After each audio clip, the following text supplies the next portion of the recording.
Hello, everyone. This is MMA Interesting Prospects podcast. Today, our guest is Josh Motsinger, who will fight on Fury FC 100 January 12th. Hello, Josh. How are you? I'm good, man. Thanks for having me on the podcast. And this actually, I think that it will be a really good fight you against Isaiah Monroe because I think that a little bit in the same position because he's a prospect that wants to like break through in Fury FC. And if you can tell me what do you think about him as the opponent and how your camp is going for now? Yeah. What I think about him as an opponent, I think Isaiah brings a lot of. I think he's very, very well rounded. He's got the striking. He's a really good. He's really good jiu-jitsu. He's got really good jiu-jitsu. He's a black belt. So on the ground, it's always a threat on the ground. So yeah, he's very well rounded. So I just got to put in the work, put in a good camp, and yeah, just show prepared. And actually, he lost his last fight, and this was the fighter who you beat actually as the amateur. Yeah, he lost against Copa, which it surprised me a little bit, but I mean Copa's actually very good. He's been working his wrestling a lot. So I was surprised that he took down Isaiah. But Copa is also like a lot bigger than Isaiah. So that might have had, some might have had like a factor to play in it. And then on the feet, it looked pretty even on the feet, but Cubble was kind of able to out wrestle him. But I'm expecting Isaiah's wrestling defense to be a lot better for this fight. And plus, I fought Copa like years ago too, so it's like we were both not as experienced. And actually, it will be your second fight this year. Sorry, this will be in 2025, but you have like one fight this year in 2024. And was it a plan to have just this fight, or there was some other like circumstances? Yeah, I was actually wanting to fight more this year. I was dealing with like some injuries and then I had a few people pull out. So luckily I was able to get that fight in September against Josh Thomas. And then I wanted to fight December 14th, actually locally here in Charlotte, but I couldn't really find a name. Funny enough, Isaiah is actually from Fayetteville, North Carolina, so about an hour and a half, 2 hours from me. Um, and I want to say we were supposed to fight here, but kind of never happened. So it's a little surprising that we're both fighting down in Houston, Texas, being from like the same area. But end of the day, it's we get to travel, which isn't as ideal, but it's a bigger stage, bigger promotion. Um, so I mean, end of the day, it's a fight's a fight, and it's the same at the end of the day. And actually, I think that your fight and win against Josh Thomas was actually a really big one because he's also like up and coming prospect. And what I like in your like style, in your results are like third round finishes. Because to be honest, it's quite rarely happens. It's usually like first or second round. And if you can finish your opponent in the third round, it means that you have also a very good cardio. And I think that overall cardio is also a very very good weapon of yours. Yeah, my cardio's always been pretty good. Shout out to Velocity and Coach Dan at Velocity Sports and Fitness, and my coach Tom Ziegler in Carolina Combat. They're always pushing me in the fight camp. But yeah, I ended up getting the third round finish. I got his back, I want to say 3 or 4 times during that fight. In that third round, he gave me his back again, and it was just adjusting and getting that choke in for that finish. And for this fight, you train in Carolina Combat Sports, right? Yeah, so that's my main gym, Carolina Combat Sports. Actually, my teammate's fighting tomorrow, Bryan Battle. He's fighting Randy Brown tomorrow. We got Shamik Harvey as well. He'll be in the UFC here pretty soon. Jonathan Martin and a bunch of amateur guys on the rise as well. So we got some big things coming out of Carolina Combat. And actually, the names that you mentioned, especially like Harvey, it's I think that one of the Yeah. best like local prospects. He actually fought for the Fury FC flyweight title, but I think that he also will be in the UFC in like in maybe one or two fights. Yeah, yeah. He should be in the UFC now, but like UFC and flyweights, like if Shamiko was a bantamweight, I think he would be in the UFC. But being as a flyweight, they don't get as much love. But I think early next year, he to mid next year, he'll get a UFC shot for sure. And I think that overall, like regional scene, especially like on the like Fury FC level, when you are Yeah. fighting in this kind of organization, you know that your opponent will be a really tough one because it's not the like the promotion that want to like build maybe a fighter against like that you on the paper you know that you will win this fight, but this kind of fights I think that are very good for fighters because you can match your skills against another tough guy, and because of it you will be better when you get to the like bigger stages. Yeah, I mean that's what it's all about too. It's like you don't want to fight, four or five guys and they all have, upside down records or not that much experience. I mean, yeah, you might win, but you want to kind of put yourself in each fight you have wants to be, tougher and tougher. Somebody with your skill set or even better, just so you can challenge yourself. That way, when you do get that call to Dana White Contender Series or the UFC, then you'll be ready. So it's always good to kind of put yourself in that fire first. And that's one good thing about Fury FC is they don't really have they got a bunch of studs there. 3-0, 4-0, 5-1. Um, like I think the champion now, he's Justice. I think he's like 9-2, 10-2. So it's it's a good feeder league for the UFC, and you always want to have like those guys to kind of put yourself up against. That way you'll be ready for the bigger stage. And after this fight, do you want do you have like still a contract with Fury? Yeah, I think I have 3 or 4 more fights. No, I think I have 2 or 3 more fights with Fury. So fight in January and then probably fight again right before the summer and then maybe one at the end of the year. So we'll just kind of play it by ear.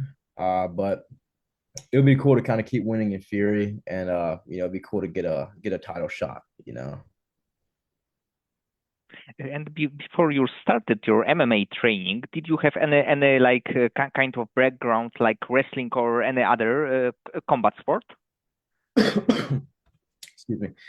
Yeah, so I started wrestling when I was like 6 or 7 years old. So that's kind of always been my base. Um, and then I went to college for a little bit, not to wrestle. Just went to college and I found mixed martial arts through a teammate of mine, Jonathan Martin. And then ever since I saw him fight, then I kind of just wrote on my bucket list, like, one day I'm gonna step in the cage and fight. And then I actually lost my very first fight. Then I was like, I can't go out like that, So, uh, yeah, ever since that, I just kept fighting, kind of fell in love with the sport. And at first, did you think that it will be like one and done? Maybe after the loss, maybe you want to win, but it will be all that you will do in MMA. Yeah, I mean, I'm gonna keep doing it until I absolutely hate it, you know? Because fighting is definitely a journey and it's definitely something you don't get into for money. The main reason I do it is just to challenge myself, test my character, and I think it's one of the best ways to express myself. And I feel like God gave me a gift, and there's a lot of people who would die to have opportunity. I so might as well make a run for it, And I'd say I have 7 or 8 years left in me to take it as far as I can. And actually, it's kind of interesting because you lost your first fight, and right now you are on the, like 7 fights winning streak, so it's quite a long one. Yeah, yeah. I lost my first fight, 7 fight win streak. Um, yeah, so hopefully we'll make it 8 and January 12th. And do you have like the plans for maybe next 1 or 2 years that you plan to become, let's say, the Fury champion, then go to the UFC or something like this?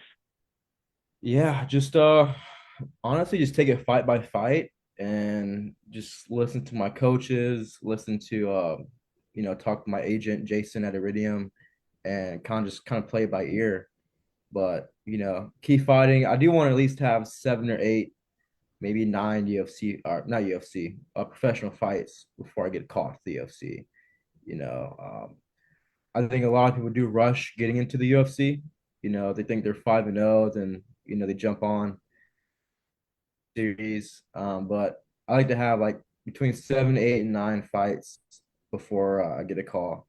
But if I do get a call, then it's like you can't turn it down. It's like you got to step up and fight, and we'll be ready for whatever situation. Probably for the like even younger fighter, it can be like a tough spot because when you are even 5-0 and you will get like even a contender serious shot from one side, you know that you have to take it because it is super important fight and you can go to the UFC. But from the other side, I think that it's quite important to go to the UFC when you are quite experienced. So it can be like a tough decision to be made.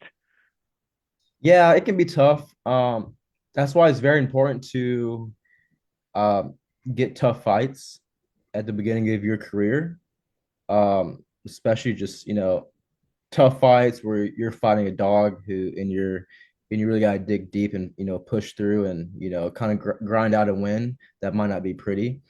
So it's good to have a few of those tough fights instead of fighting people who aren't as good and maybe getting finishes. So it kind of just all depends. And then also everybody's on their own separate journey. You know what I'm saying? So you can be 21 years old and be 6-0, or it can be 28, same position. You know, um, and yeah, everyone's on their own journey. So it's just about being ready for whatever and just playing the cards you're dealt with.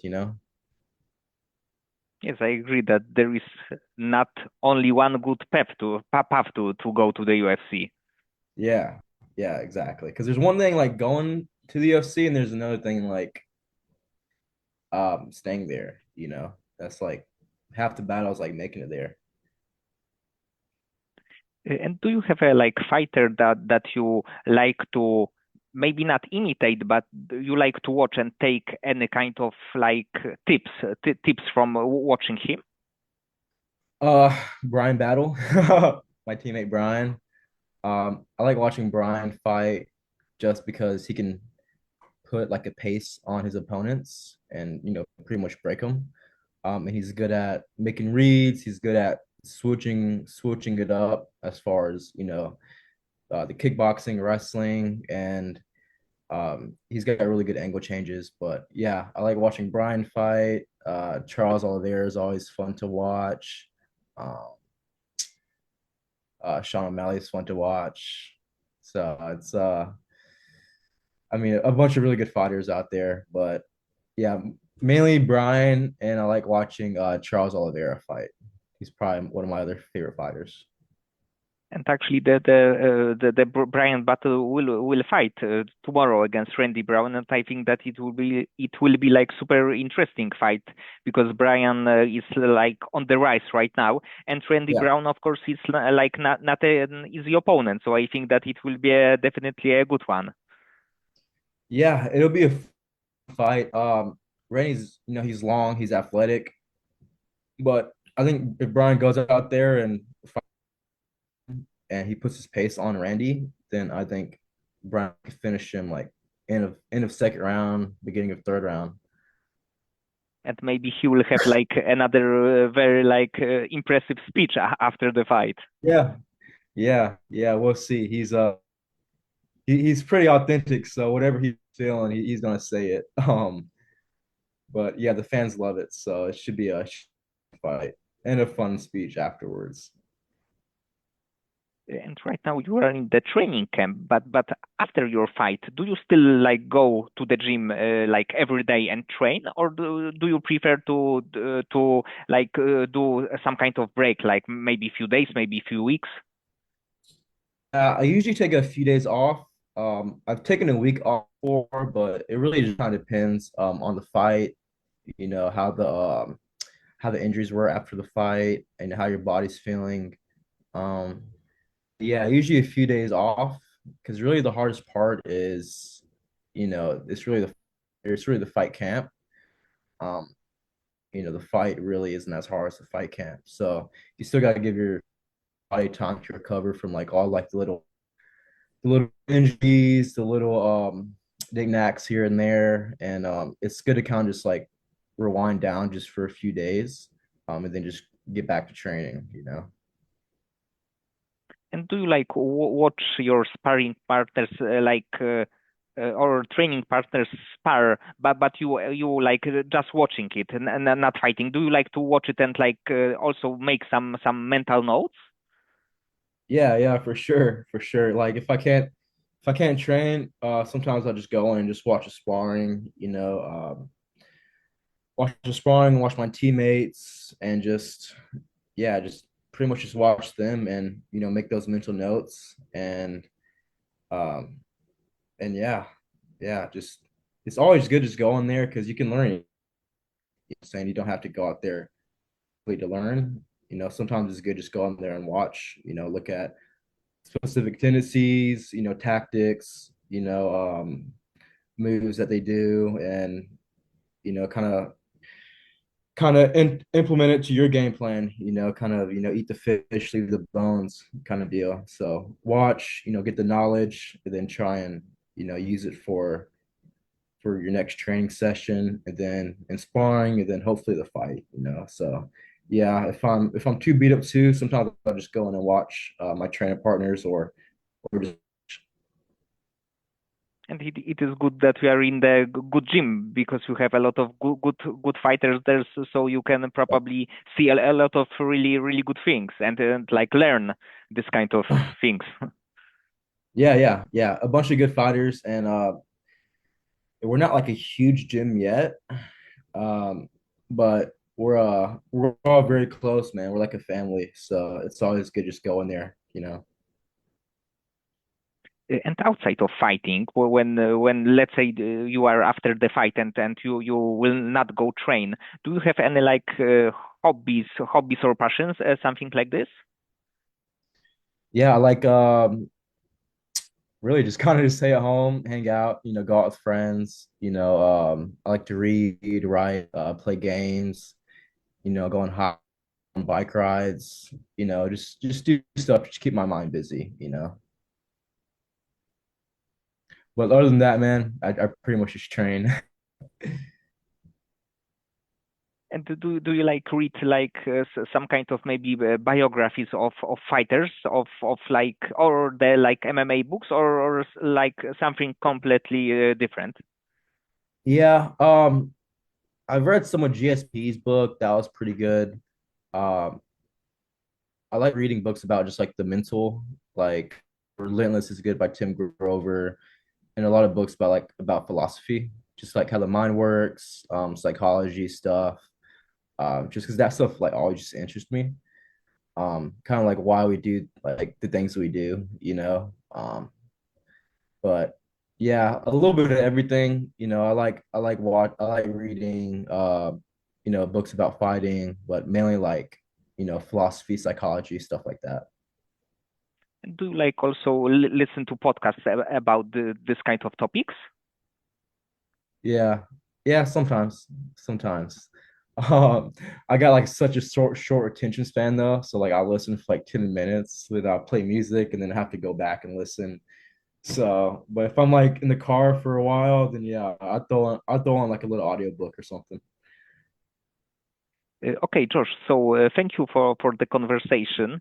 I think that it is great that you will fight on Fury 100 because it's a quite a big show, and I hope that with the win you will get another good opponent and maybe 2025, 2026, you will get some big opportunity with the like bigger promotion. Yeah, for sure, man. That's the plan, and I appreciate you having me on.